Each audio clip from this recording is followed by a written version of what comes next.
CPM എന്ന് പറയുന്ന രാഷ്ട്രീയ പ്രസ്ഥാനം ഉപേക്ഷിക്കാണ്ടായ കാരണം എന്താ? അത് ഒരു കാര്യങ്ങളും ഇവിടെ ചെയ്യില്ല. ഒരു റോഡായിട്ടും മറ്റുള്ള ജനങ്ങൾക്ക് ഒരു സാധനങ്ങളും കൊടുക്കണില്ല. അതാണ് ഭയങ്കരമായിട്ടുള്ള കാര്യം. അതിന് വേണ്ടി അതിലന്ന് വെറുക്കപ്പെട്ടത്.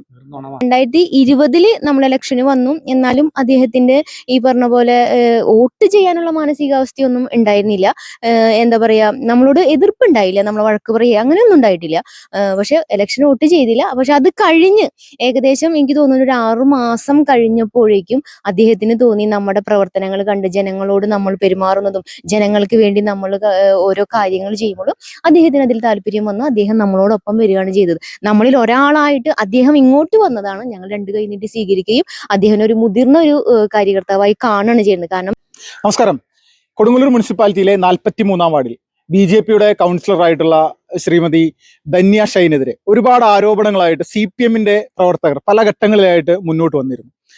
CPMൽ നിന്ന് തന്നെ ഇപ്പോൾ BJPയുടെ ഭാഗമായിട്ട് അല്ലെങ്കിൽ CPM എന്ന് പറയുന്ന പാർട്ടിയെ വെറുത്തുകൊണ്ട് ആ പ്രവർത്തനങ്ങളെല്ലാം അവസാനിപ്പിച്ചിട്ട് ഒരു മുതിർന്ന ഒരു സഖാവ് കഴിഞ്ഞ കുറച്ച് നാളുകളായിട്ട് ധന്യ ചേച്ചിക്കൊപ്പം സജീവമായിട്ട് ഈ വാർഡിലുണ്ട്. അപ്പോൾ അവരോട് തന്നെ ചോദിച്ച് മനസ്സിലാക്കാം എന്തുകൊണ്ടാണ് ഇവര് ഈ പറയുന്ന CPM ഉപേക്ഷിച്ചുകൊണ്ട് BJPയിലേക്ക് എത്തിയെന്ന്. ചേട്ടാ നമസ്കാരം, പേരെന്തായിരുന്നു ചേട്ടാ? എൻ്റെ ഒരു വാസു. ചേട്ടാ, ഇപ്പോ ചേട്ടൻ കഴിഞ്ഞ കുറച്ച് നാളുകളായിട്ട് ഇപ്പൊ BJPയുടെ ഭാഗമായിട്ട് ധന്യ ചേച്ചിക്കൊപ്പം പ്രവർത്തനത്തിലുണ്ട്. എന്തുകൊണ്ടാണ്, കാരണം എന്താണ്? അത് ധന്യയുടെ നല്ല കാര്യം പ്രവർത്തനങ്ങൾ ഇവിടെ നടക്കുന്നത്. ധന്യ 5 കൊല്ലം കൊണ്ട് പല കാര്യങ്ങളും ഇവിടെ ചെയ്തിട്ടുണ്ട്. എനിക്ക് ഭയങ്കര ഇഷ്ടപ്പെട്ടിട്ടുണ്ട്. മറ്റുള്ള പാർട്ടിക്കാർ അവരൊന്നും ചെയ്താറില്ല ഇവിടെ. അതുകൊണ്ട് ധന്യയുടെ കൂടെ എപ്പോഴും ഞാൻ നിൽക്കും. ഇപ്പോ ചേട്ടന്റെ ഒരു പ്രവർത്തന പരിചയം ഈ വാർഡിൽ എത്ര വർഷമായിട്ടുണ്ടായിരുന്നു? എത്ര നാളുകളായിട്ട് ഈ വാർഡിൽ? മാർക്സിസ്റ്റ് പാർട്ടിയുടെ ആളാണ്. അതായത് അതിന് വിശ്വസിച്ചിരുന്ന ആള്. ഈ 5 കൊല്ലം കൊണ്ട് ഞാൻ ഇപ്പൊ ഇവരോട് നല്ല കാര്യങ്ങൾ ചെയ്യേണ്ടവർ ഇവിടെ കൂടെ നിൽക്കാൻ തയ്യാറായിരിക്കുന്നു. ഈ CPM എന്ന് പറയുന്ന രാഷ്ട്രീയ പ്രസ്ഥാനം ഉപേക്ഷിക്കാണ്ടായ കാരണം എന്താ?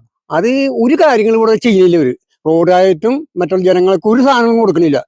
അതാണ് ഭയങ്കരമായിട്ടുള്ള കാര്യം. അതിന് വേണ്ടി അതിലന്ന് വെറുക്കപ്പെട്ടത്.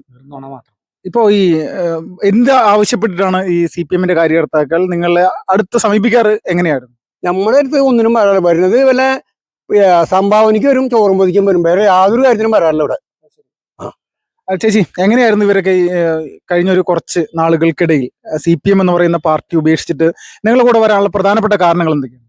പ്രധാന കാരണം എന്ന് വെച്ചിട്ടുണ്ടെങ്കിൽ നമ്മുടെ വാർഡിൽ ഈ പറഞ്ഞ പോലെ 2 മാസം കൂടുമ്പോൾ നമ്മൾ എന്തെങ്കിലും ഒരു പരിപാടികളൊക്കെ സംഘടിപ്പിക്കും ചെറിയ രീതിയിൽ.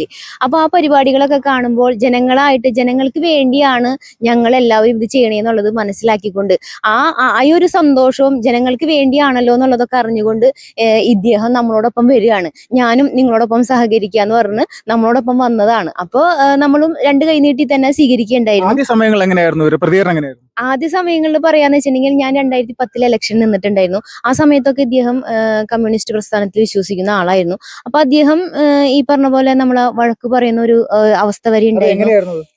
അത് പറയാന്ന് വെച്ചിട്ടുണ്ടെങ്കിൽ എനിക്ക് അന്ന് എന്താണ് എന്നെ പറഞ്ഞതെന്ന് എനിക്ക് കൃത്യമായിട്ടും മനസ്സിലായിരുന്നില്ല.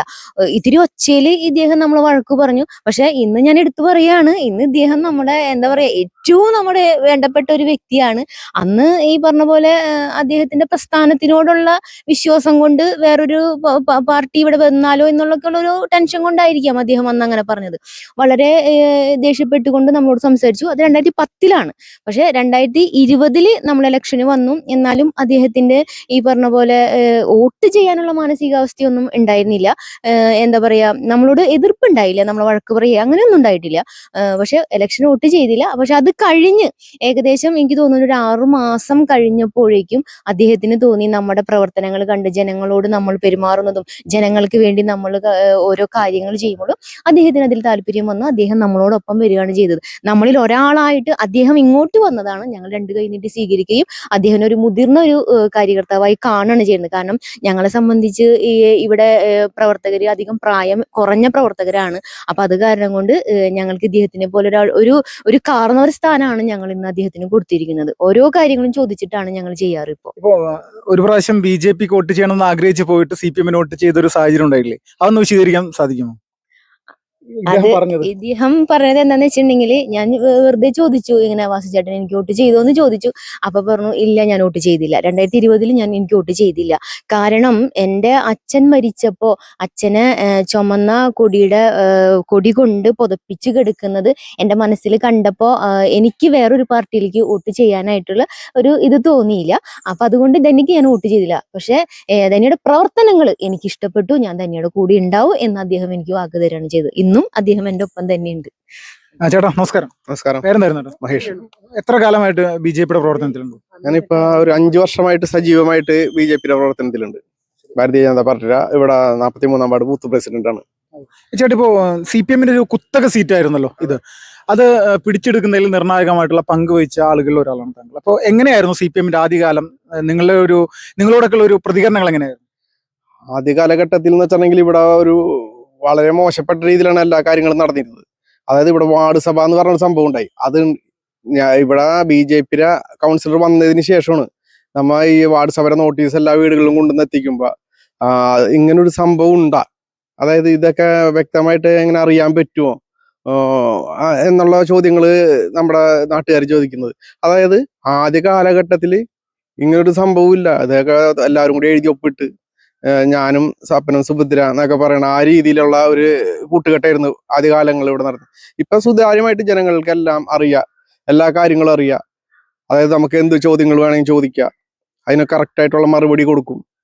അപ്പൊ പിന്നെ അങ്ങനെ വന്നപ്പോ തന്നെ എല്ലാ ജനങ്ങളും നമ്മളോട് കൂടെ സഹകരിച്ച് ഇപ്പൊ 43-ാം വാർഡിൽ ഒരുവിധം ജനങ്ങൾ നമ്മളോടൊപ്പം നല്ല സഹകരണമാണ്. അതായത് ഓക്കെ, ഇപ്പൊ CPM എന്ന് പറയുന്ന ഒരു രാഷ്ട്രീയ പ്രസ്ഥാനത്തെ സംബന്ധിച്ച് അവർക്ക് കൊടുങ്ങല്ലൂരിൽ നഷ്ടപ്പെട്ട വാർഡുകളൊന്നും തന്നെ തിരിച്ചു പിടിക്കാനായിട്ട് സാധിക്കാറില്ല. അത് മിക്കപ്പോഴും BJP തന്നെയാണ് അത് കൈക്കലാക്കിയിരിക്കുന്നത്. പക്ഷെ ഇത്തവണ ഒരു വലിയൊരു പോരാട്ടം നടത്താൻ വേണ്ടിയിട്ടുള്ള പ്രചരണങ്ങളൊക്കെ ആരംഭിച്ചു തുടങ്ങിയിട്ടുണ്ട്. എന്തായിരിക്കും ഈ ഒരു വാർഡിന്റെ അവസ്ഥ? BJP-യുടെ മെമ്പർഷിപ്പും അല്ലെങ്കിൽ BJP-യുടെ ഒരു കണക്കൊക്കെ എടുത്ത് നോക്കുമ്പോൾ എന്താണ് നിങ്ങളുടെ സാഹചര്യം എങ്ങനെയാണ്, സാധ്യത എങ്ങനെയാണ്? ഇവിടെ ആദ്യമേ തന്നെ ശക്തമായിട്ടുള്ള പ്രവർത്തകരുള്ള ഒരു വാർഡാണ്. ശക്തമായിട്ടൊരു പ്രവർത്തകരുണ്ട്. അന്ന് എന്ന് വെച്ചിട്ടുണ്ടെങ്കിൽ ഞാനൊക്കെ ഇതിൻ്റെ അകത്തേക്ക്, അതായത് ഭാരതീയ ജനതാ പാർട്ടിയിലേക്ക് പ്രവർത്തനത്തിന് ഇറങ്ങുന്നതിന് മുന്നേ തന്നെ വളരെയധികം പ്രവർത്തകർ ആശാമ്പറമ്പ് ഭാഗത്തു നിന്ന് ആ ഏരിയ എന്നുള്ള പ്രവർത്തകരാണ് ആദ്യ കാലഘട്ടത്തിലും ഇപ്പോഴും നമ്മളോട് കട്ടയ്ക്ക് നിന്ന് പ്രവർത്തിക്കാനായിട്ടുള്ള പ്രവർത്തകരുള്ളത്. ഇപ്പോഴും നമ്മുടെ വാർഡിൽ കണ്ടമാനം ജനങ്ങൾ, അതായത് BJP-യുടെ മെമ്പർഷിപ്പ് എടുത്തിട്ട് പുറത്ത് പറയാൻ മടി കാണിക്കുന്ന ആൾക്കാർ. അതായത് ഏകദേശം 500 ചില്ലാനും മെമ്പർഷിപ്പ് ഈ നമ്മുടെ വാർഡിൽ എടുത്തിട്ടുണ്ട്. പക്ഷെ അത് നിഷ്പക്ഷമായിട്ട് നിന്നിരുന്ന ആൾക്കാരാണ്. പ്രധാനമന്ത്രിയുടെ നല്ല നല്ല കാര്യങ്ങൾ ചെയ്യണത് കണ്ടിട്ട് അവർക്ക് അതിൻ്റെ അകത്ത് ആകർഷണം തോന്നിയിട്ട് വന്നിട്ട് മെമ്പർഷിപ്പ് എടുത്ത ആൾക്കാരും ഉണ്ട്. അപ്പോൾ ഇതെല്ലാം ഇത്തവണ BJP-ക്ക് അനുകൂലമായുള്ള സാധ്യതയുണ്ടോ? തീർച്ചയായിട്ടും ഈ പ്രാവശ്യം ഇതെല്ലാം നമ്മുടെ BJP-ക്ക് വോട്ടില് അനുകൂലമായിട്ടുള്ള സാധ്യതയുണ്ട്.